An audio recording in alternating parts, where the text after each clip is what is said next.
గెలిచిన 15 రోజుల నుంచి గోవిందం చేయాలి, స్థలం ఎక్కడ బాగుంటుందని చూడటం జరిగింది.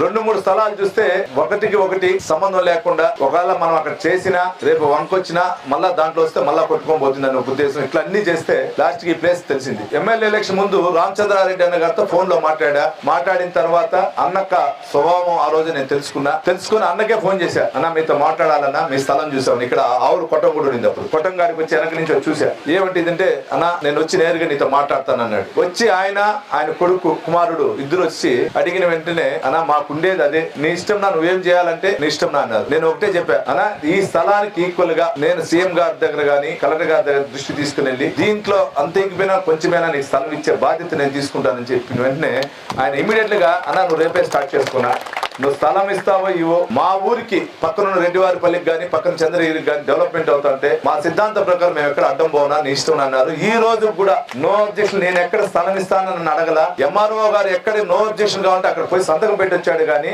ఇంతవరకు నాకు ఎక్కడ ఇస్తావు స్థలం అని కూడా ఇంతవరకు అడగల. అటువంటి వ్యక్తికి రామచంద్రారెడ్డి అన్నకి మనందరూ రుణపడి ఉండాలి.